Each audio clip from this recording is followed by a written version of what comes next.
दोस्तों, उस्ताद चौधरी अपने इलाके का माना हुआ आदमी था, किंतु उसमें एक ही खराबी थी। वह यह कि उसे दूसरों को उल्लू बनाने में मजा आता था। जिस दिन दो चार को उल्लू ने बनाता, उस दिन उसे चैन न पड़ता। एक दिन उस्ताद ने सोचा, क्यों न शहर वालों को उल्लू बनाया जाए। सोचकर उसने शहर जाने का इरादा किया। चलने की तैयारी जब कर ली तो देखा जेब में पैसा नहीं है। अब क्या किया जाए। वह चौधरानी से बोला, क्यों जी, घर में कोई चीज है? चौधरानी ने बताया, शेर भर घी होगा, इसी को बेचकर अपना काम चलाओ। अरे हट पगली, शेर भर घी क्यों खराब किया जाए, पाव भर काफी है। उस्ताद ने एक मटकी में गले तक मिट्टी भर ली और ऊपर से पाव भर घी थोप दिया। मटकी घी से भरी भरी दिखने लगी। मटकी हाथ में लेकर उस्ताद जी शहर की ओर चल पड़े। शहर में गली बाजार और मोहल्लों से होते हुए वे एक सुनार की दुकान पर जा पहुंचे। देखा दुकान पर चांदी की मूठ वाली एक सुंदर तलवार लटक रही है। देखकर उस्ताद जी की आंख ललचा गई। वह क्या चीज है, सोचा बात करनी चाहिए, सौदा पट जाए तो मजा आ जाएगा। मटकी को दुकान के आगे रखते हुए पूछा, भाई लाला, तलवार कितने की होगी? अपनी गंजी खोपड़ी को खुजलाते हुए लालाजी बोले, तलवार तो सस्ती है, लेकिन तुम कहाँ से आए हो और इस मटके में क्या है? मैं गांव से आया हूँ लाला। इस मटके में गांव का घी है, एकदम शुद्ध और ताजा घी। देखकर लाला के मुंह से लार टपक पड़ी। बोला, देखो चौधरी, यह तलवार भी शुद्ध चांदी की है। इसे बनाने में भी बहुत पैसा लगा है, पर मैं देखता हूँ कि तलवार तुम्हें बहुत पसंद है, तो ले लो। तुम्हारे इस घी के बदले में मैं अपनी तलवार तुम्हें देता हूँ। चौधरी को उम्मीद नहीं थी कि सौदा इतना सस्ता पट जाएगा। उसने तलवार को म्यान से निकाला और खूब अच्छी तरह देखभाल कर फिर म्यान में खोस दिया। इस सौदे के कारण दोनों की जान पहचान हो गई। लौटते हुए लालाजी बोले, चौधरी, अगली बार आओ तो जितना हो सके उतना घी साथ लेते आना, बदले में अपनी पसंद की कोई दूसरी चीज लेते जाना।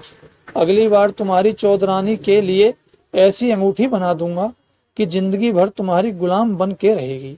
अच्छा, कहकर चौधरी चल दिया। उसे डर था कहीं उसके रहते भांडा ने फूट जाए। वह फुर्ती से निकल गया। वापस लौटते हुए जब वह जंगल में पहुंचा तो सोचा, क्यों न तलवार की परीक्षा की जाए। उसने तलवार को म्यान से निकाला और जोर से एक पेड़ के तने पर दे मारी। पेड़ पर लगते ही तलवार मिट्टी बनकर जमीन पर बिखर गई। देखकर चौधरी का मन खराब हो गया। वह बोला, वाह लाला, तू तो मेरा भी बाप निकला। उधर लाला जब घर पहुंचा तो घरवाली को अपनी समझदारी की बात बताई, किंतु जब मालूम पड़ा कि मटके में मिट्टी भरी पड़ी है तो मन ही मन उसकी अकल की दाग देने लगा। कई दिन बीत गए। एक दिन चौधरी ने सोचा कि लाला के पास चलना चाहिए। उसने अपनी लाठी चादर उठा ली और शहर जा पहुंचा। लाला जी अपनी दुकान पर जमे थे। चौधरी को देखते ही उठकर स्वागत किया। पूछा, कहो उस्ताद जी, तलवार कैसी रही? चौधरी ने उत्तर दिया, उस्ताद, चीज तो लाजवाब थी, बहुत उम्दा चीज रखते हो, लेकिन घी में भी खूब स्वाद आया होगा। लाला जी को हंसी आते आते रुक गई। बोले, गांव के शुद्ध घी में स्वाद न आए तो लोग क्यों गांव से घी मंगवाएं। लाला जी ने चौधरी को प्रेम से अपने पास बिठा लिया, उठकर चिलम भर ली और बोले, उस्ताद जी, अब तो 2-4 दिन यहीं रहो। चौधरी ने बात मान ली। शाम को खूब चकाचक भोजन बना। खाने के लिए दोनों अलग अलग आसनों पर बैठे। 2 थाल सामने आए। लाला जी ने सोने के थाल में खाना लगाकर चौधरी के आगे रखा और स्वयं चांदी का थाल ले लिया। सोने का थाल देखते ही चौधरी खाना पीना भूल गया। सोचने लगा किस तरह थाल को उड़ाया जाए। खाना खत्म हुआ तो आंगन में दोनों की खाटें बराबर लगा दी गईं। अपनी अपनी खाटों पर बैठकर दोनों चिलम पीने लगे। थोड़ी देर बाद लाला जी को नींद आ गई। जब वे खर्राटे भरने लगे तो चौधरी थाल निकालकर उसे एक कीचड़ वाले तालाब में दबा आया। वह बेफिक्री से सो गया। सुबह लाला जी की आंख खुली, देखा थाल गायब है। जालिम ने कमाल कर दिया, रातों रात काम बना लिया। चौधरी के जूतों पर तालाब का कीचड़ लगा देख समझते देर न लगी कि थाल तालाब के कीचड़ में दबाया गया है। चौधरी जब तक नींद में पड़ा रहा, लालाजी कीचड़ में दबे थाल को निकाल लाए। सुबह आंख खुलने पर चौधरी ने वापस लौटने की जल्दबाजी की। बोला, मुझे आज जल्दी ही चले जाना था, लेकिन आंख खुली नहीं।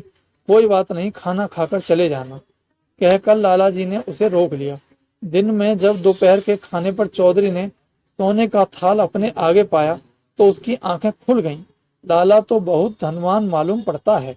बोला, लाला जी, आपके पास तो ऐसे कई थाल होंगे, न एक ही थाल है, वह भी बहुत पुराना हो चुका है। लाला का उत्तर सुनकर चौधरी ताड़ गया कि लाला भी कम उस्ताद नहीं है। वह रातों रात थाल तालाब से निकाल लाया है।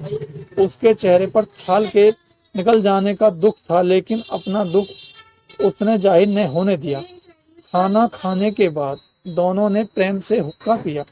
अब वे एक दूसरे को अच्छी तरह जान गए थे। थोड़ी देर बाद लालाजी चौधरी से बोले, उस्ताद, भलाई इसी में है कि हम आपस में मिलकर काम करें। कहीं परदेश चले जाएंगे तो कुछ कमा ही लेंगे। तुम्हारी और हमारी अक्ल भी एक जैसी है, इसलिए हम बड़े बड़े काम आसानी से कर सकते हैं। सोच विचार कर चौधरी बोला, मंजूर है। हम लोग कहीं दूर देश चले जहां कोई हमें न जानता हो। बात पक्की हो गई और अगले ही दिन दोनों प्रदेश के लिए निकल पड़े। चौथे दिन वे एक नवाब की रियासत में जा पहुंचे। मालूम हुआ कि रियासत के नवाब की 10 दिन पहले मृत्यु हो चुकी है और सारे शहर में मातम छाया हुआ है। दोनों मित्रों ने इस वातावरण से फायदा उठाने की सोची। नवाब के संबंध में पूरी जानकारी लेने के बाद उन्होंने वेश बदल लिया। लालाजी भारी भरकम शरीर के थे। साहूकार की वेशभूषा पहनकर वे साहूकार बन गए और चौधरी कान में पेंसिल खोस कर उनका मुनीम बन गया। कागजों का एक बंडल लाल बस्ते में लपेटकर वह सेठ जी के साथ दरबार में जा धमका। आज नवाब का मृत्यु भोज दिया जा रहा था। दरबार में मुल्ला मौलवी और दूसरे कई लोग इकट्ठे हुए थे। साहूकार को दरबार में आया देख सभी ने उनकी आव भगत की। कुछ देर शांति से बैठने के बाद मुनीम जी ने बड़े मौलवी से पूछा, नवाब साहब कहीं बाहर गए हैं क्या? मुनीम की बात सुनकर मौलवी उदास हो बोला, अमा मुनीम जी, नवाब साहब तो खुदा को प्यारे हो गए। आज उनका मृत्यु भोज दिया जा रहा है। मौलवी की बात सुनकर उन दोनों ने ऐसी सूरत बना ली मानो उनका कुछ छीन लिया गया हो। साहूकार तो बेहोश ही हो गए। उसकी यह दशा देख दरबार में खलबली मच गई। रोना धोना शुरू हो गया। तभी नवाब का बड़ा लड़का वहां आ पहुंचा। मुनीम ने बताया कि 10 वर्ष पहले नवाब साहब ने सेठ जी से 10,000 रुपए लिए थे। दोस्ती के नाते लिखा पढ़ी कुछ नहीं की थी, इसलिए सेठ जी बेहोश हो गए हैं। सुनकर दरबारियों को आश्चर्य हुआ। ठंडा पानी मंगाकर सेठ जी के सर पर डाला गया। उन्हें होश में लाने की कोशिश की गई। होश में आकर सेठ ने एक बार आंख खोली और जोर से चिल्लाए, नवाब साहब, मेरे 10,000 रुपए। हाय 10,000, यहाँ नहीं तो जन्नत में आकर तुमसे ले लूंगा, कहकर वे फिर बेहोश हो गए। देखकर मौलवियों ने सोचा, यह बनिए की जात कहीं पैसे के पीछे जान दे दी तो आफत खड़ी हो जाएगी।